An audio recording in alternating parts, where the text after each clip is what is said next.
Hi, it's Naomi from Fluffy Boots Crochet Creations. I hope you are having a great day. I know I'm having a busy day. I'm trying to get as many videos taped today as I taped. See, I did it again. I'm living back in the 80s apparently. I am trying to get videos recorded today. I have some unbaggings that I want to share with you. And oops, that one I've already done, so push that aside. So, one of the first places I am going to talk about is Homestead Hearth Fiber. Now, this is a individual that is in one of my Facebook groups, Lucas Yarns and Friends, and she was talking about her yarn one day, and I was looking at it. I was like, "Oh, wow, that's so gorgeous." But unfortunately, I did a bit of an oops. If you've seen another recent video on my YouTube about me, I was showing my sub boxes, and I told the story, and I'll share it with you just in case you haven't seen that one. I made an oops last week when I was getting ready to record a video. It said I didn't have very much room left on my camera, and so in a panic, I went through and I started deleting videos. But it turns out that the software app that I use to make my videos made doubles of the videos. After it made it, it saved it, but it shows up on my phone. I don't know why I didn't think of that. It's like such an obvious thing. Anyhow, so I went and deleted all my videos that pertain to YouTube first before I realized that. And the biggest share of those videos were my unbaggings that I had yet to get onto YouTube. Heartbroken. And I went and put together a my yarns so that I could do what I told you I would do on especially smaller purchases of yarn, that I would show you the yarn and then also do a stitch, see how the stitches were, which I did. I had that video already, and it showed it in a hang form, and I had this I had this wonderful little surprise that unfortunately you won't be able to see because I deleted it. But I caked it up. Alright. It's caked and was ready, and then I realized, oops, I don't have a picture anymore. I don't have a video to show. But I did have one picture, so I'm going to put it right here. That's my antique teddy holding the, the yarn. So this is the one I ordered. This is kettle. Wait, let me look at the way she says that because I don't want to say it wrong. Because I will. I will, I will, I will. I know me well enough to know. Kettle died over a wood burning stove, 437 yards or 400 meters of superwash merino. Beautiful color. I think she did a beautiful, absolutely wonderful job. So there's this one. And then I got a very nice surprise and my favorite color. All these beautiful, beautiful little minis. And I was so surprised when I opened it up. And I was just like, you know, and I was thanking her over and over because I loved them. I wouldn't put them down. I kept holding them. And I mean, I love these. These are gorgeous. My camera, unfortunately, does not do the green justice. It is more of a deeper green than this, and it is definitely more Kelly than aqua looking. I don't know why it wants to show it in a different way, but it does. So there's these. Now, I am not going to do um, stitch sampler with the minis because I don't want to unwind them unless I'm getting ready to use them. So these won't have the little bit of the stitch thing that I show you. I will. Oh, I almost lost my camera there again. I'm doing a precarious thing today. I will, however, do the stitching in this. So if you give me a moment, I will set that all up and we can take a look at this and then we can talk about my thoughts. I can tell you though, the color, well, you know what? Before I do that, I'll take its bow off. This is how it comes wrapped with a beautiful little handwritten tag as well, which is of course in the center of my cake. So see, it's a whole issue. But it's got wonderful color changes in here. You can't see it singly. Maybe you can see a little. This is much darker than what it is showing you on camera, just to let you know. It's a pretty orange that it's showing you, but this one is definitely much closer to an autumn orange that you would see. So let me get this set up so I can do some stitches and then we can have some fun, shall we? All right. Okay. So I went ahead and chained part of this on, and excuse me if you see a little bit more of my desk than I mean to. I'm having trouble placing the camera, so let's hope it works. So I'm just going to do with my wooden hook first, and I'm starting with a number 4 furls. This is one of their woods that I can't think of right now, but I have several wood hooks, so I decided to start with that first because, well, this is kettle dyed, and it just kind of seems appropriate to start with a one that is considered, you know, maybe a little homey, rustic looking. So, oh,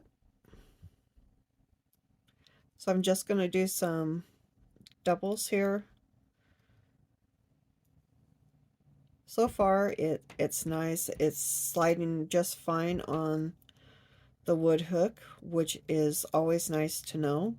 I like knowing that we have more than one option when it comes to crocheting, because some of us only have wood, some only have steel, some only have aluminum, some only have resin, you know. Especially if you're just starting off, you may not yet have started to play with different kinds of hooks, and there are so many different makers of hooks, of different metals, of different woods. Bamboo is one wood that's out there. You have so many choices when it comes to your hook, and it's always good to kind of get an idea of what is out there and what is going to work well for you. And I do apologize for the way that I crochet because I do it differently. I'm definitely a very slow crocheter. Um, it comes back to I spent more time knitting than I did crocheting when I first started doing craft with yarn. So that seems to be what my crocheting is from. I was just learned how to do it where you're throwing your yarn over just like you would if you are knitting, and it works for me. I get perfectly beautiful stitches each and every time I do it, so I've tried forcing myself to do it the way that, you know, they teach on many YouTube videos. I can't do it. I've tried. It's uncomfortable. And if I'm not comfortable when I'm crocheting, then there's not much point to crocheting, is there? So again, this is a 4mm hook. It is a size G, just letting you see there. And I have no problem whatsoever. It's not grabby. It's not super slidey either. So it's a comfortable feel to the crochet. Let me get all the way over here to get done with this row.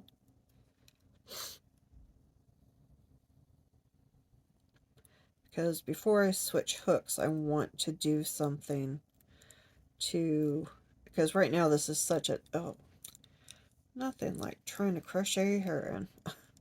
This is such a simple stitch, and I want to see how the yarn reacts for maybe a little more intricate stitch, not something like super intricate right now, but something that might not be super familiar to people, or it might be familiar and you're just not using it.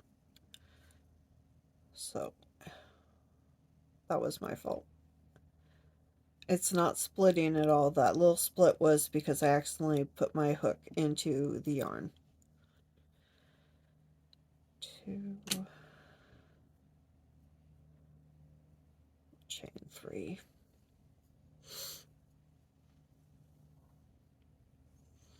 So I just want to see how it does with a front post with a wooden hook. So we'll just do a few front posts to begin. Looking good so far. And if you can see, there's hardly any fuzz on there, so no halo to speak of. So let's try another front post right next to it. Actually, let's reverse that and let's do a double between,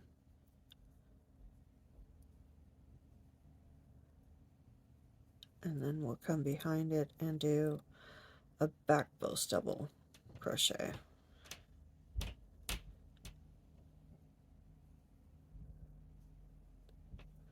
Okay, so that it, oh, I went too low or too high on that one, I'm sorry.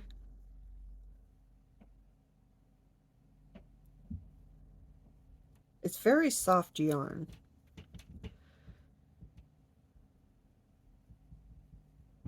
Which is nice. So this is, let's put it down here. Hopefully I have that in the camera shot. Yep. Very nice stitch definition. Very pretty here. So let's try one more thing before we switch hooks. Let's see about doing a popcorn. I know, not everybody's favorite, but it is a good way to see how a yarn is going to react when you're using it. Popcorn or baubles, either one are very, very easy to get tangled up on your stitch, or your hook, excuse me. And I got 4, do a 5 popcorn.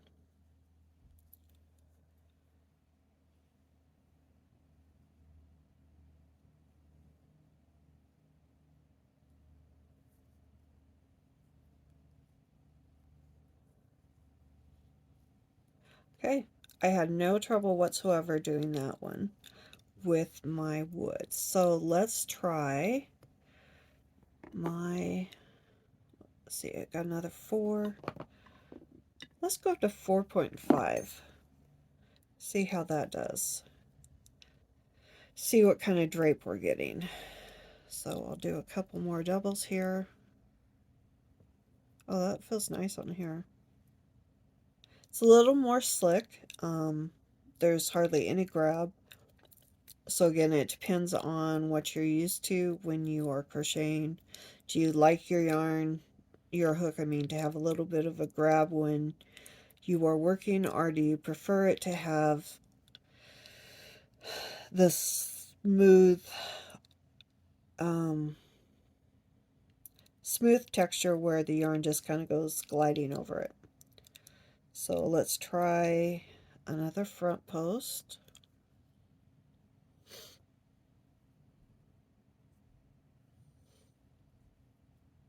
Okay.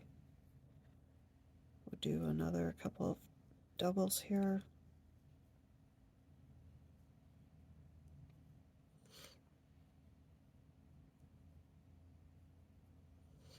I have to say right now that this yarn is well worth the investment. Oh, I had a little cut there. That's odd. I don't remember doing that. Well, I guess that works out okay then, huh? So we'll do a behind back post double crochet,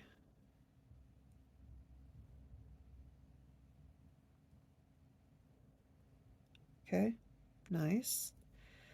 Let's do a couple more stitches.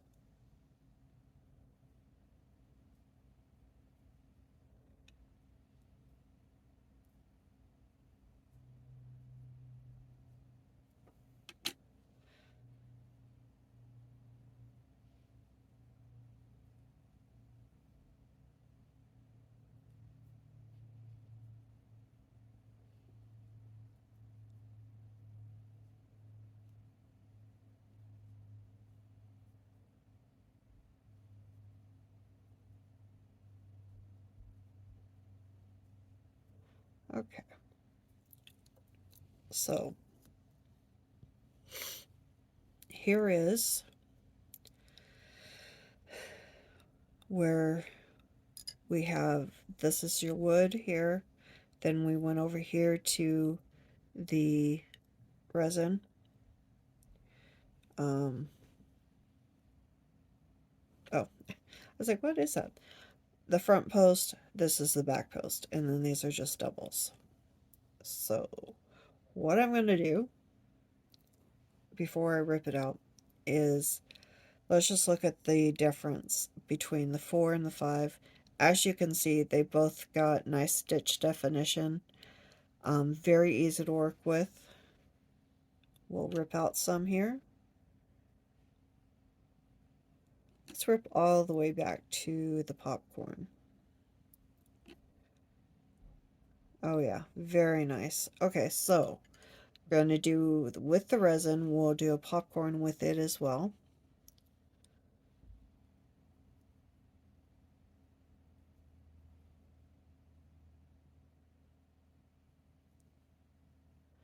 And I'm just doing a 5 double crochet popcorn, in case anyone was wondering.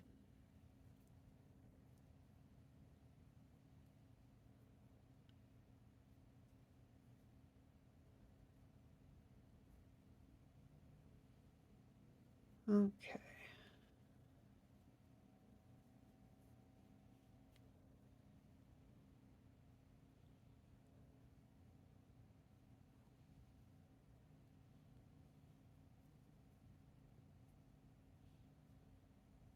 Okay.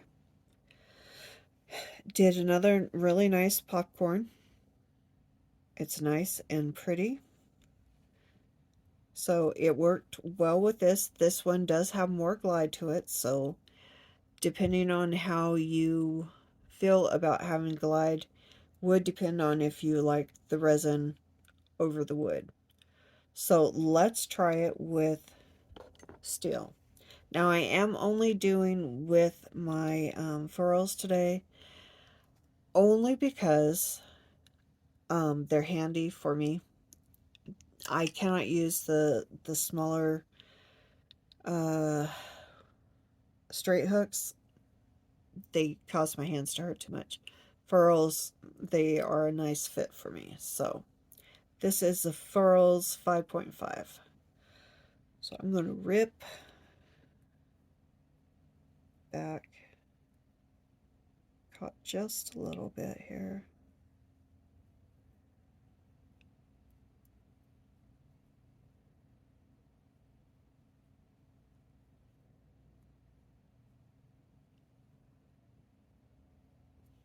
Hope if I put that down. Oh, why is still holding that there? So that's something, if you've never, if you struggle with trying to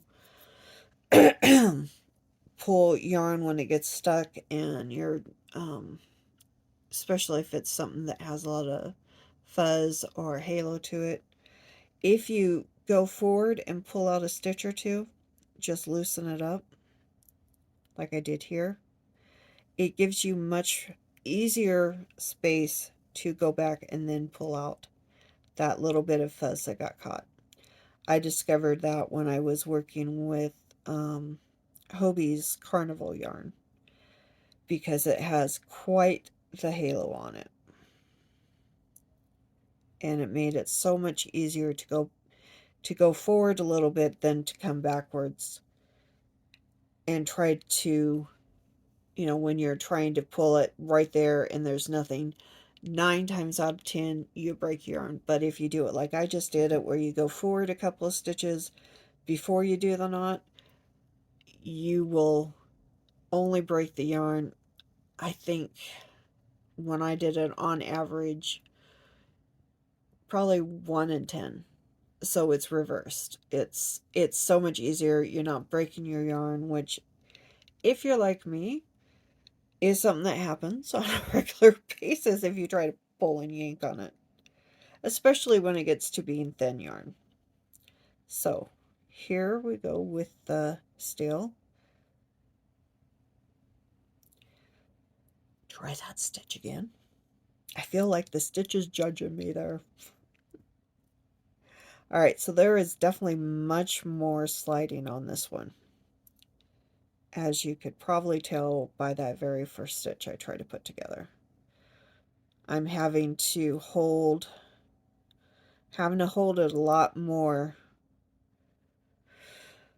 on the head of my hook than I did with either the wood or the resin. So this definitely has way more, sorry, words tumbled together, way more sliding than I had with either one of the wood or resin hooks. So that's something else to keep in mind. Now, would it be the same with a brushed aluminum? Maybe not. It might have more grab to it and not slide around too often. When it comes to your thinner yarns like this, you don't necessarily want a hook that is going to slide around a lot like you would for your thicker yarns. When it's this thin, when it keeps sliding on you, it can cause a lot of frustration. So it's something else to keep in mind when you are trying your hooks. There is something to be said for making a gauge, especially if you're not sure what hook will work the best, because each yarn really does present itself differently to the yarn and the hook. So I'm not going to do all the other stitches this time. I just wanted to see how that would work. It does work. It did slide more for me, but I did still get the nice stitch definitions.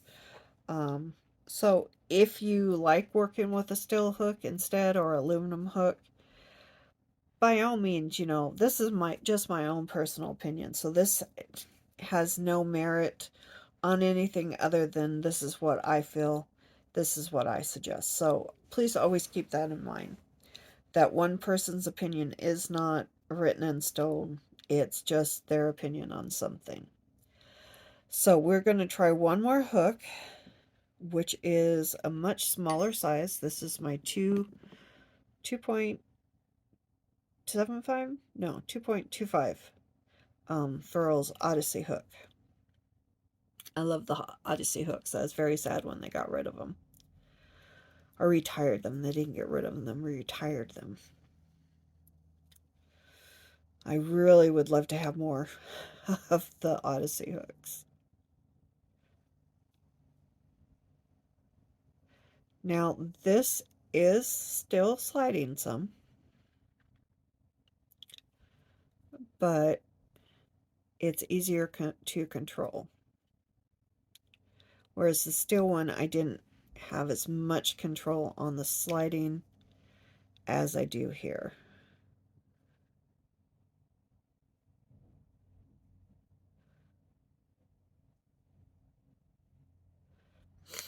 It seems almost like with the 2mm or 2.25, whatever, this is. They don't sell them this size anymore on furls, so I can't tell you for sure what size it is. This is a size C, though. I'm still getting a nice stitch definition. Getting a very nice stitch definition. Which, of course, will change the drape of the item. The smaller the hook goes, the less of a drape you may receive. So you always have to take that in consideration, too.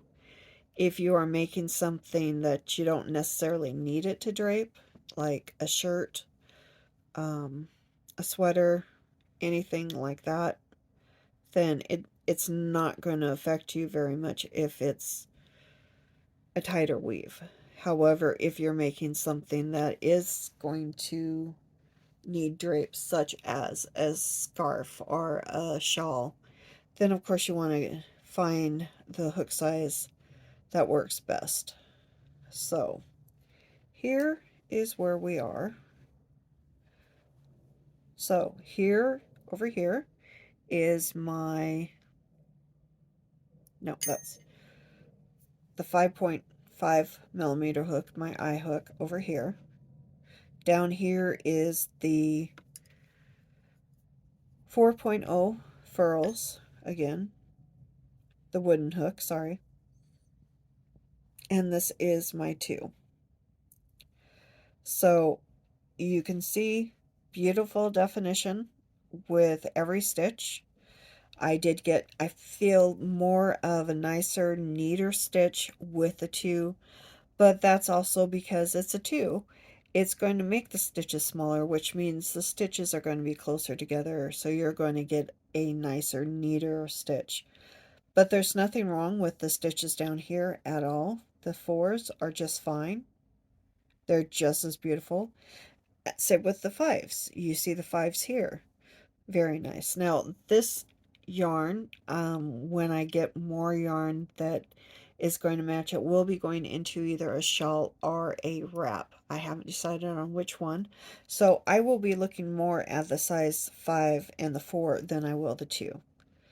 The 2 would be if I was buying this for, say, a sweater, a cowl even, a hat, something like that, that I really want the tighter stitches because it doesn't need that drape, then I would be going down to the smaller. But this right here, I feel is just beautiful as it is. Like I said, it worked nicely with this, even though it is a still as well as this one. These are both definitely more polished than you would say an aluminum hook is. Not to say aluminums are bad. Everybody has their preference. But this is just about what I found would work well. These worked okay, but they did have more slide than, say, you would get with the resin hooks here. Okay, these worked great with it.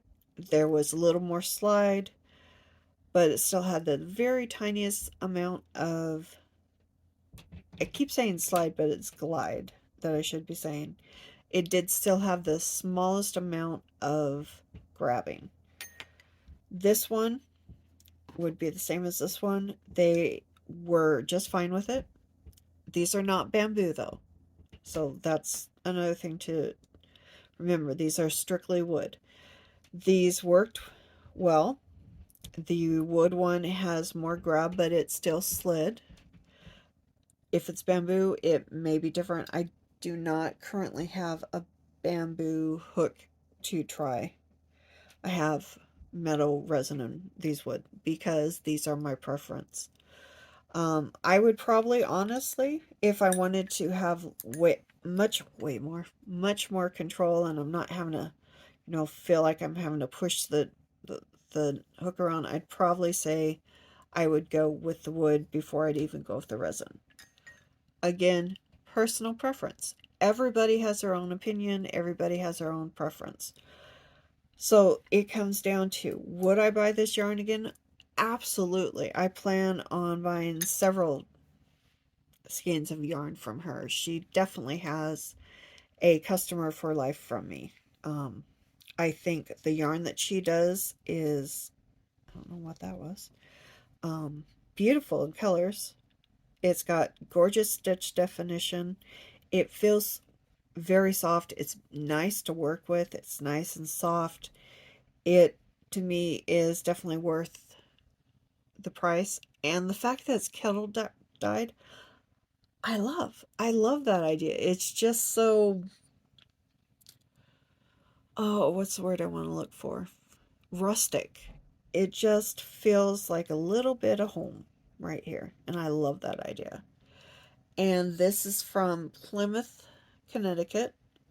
And she does live, I think she said that she lives in the hills or mountain area, I think. Don't quote me on this. Again, this is Homestead Hearth Fiber, and Amy is the dyer and creator of all these beautiful yarns.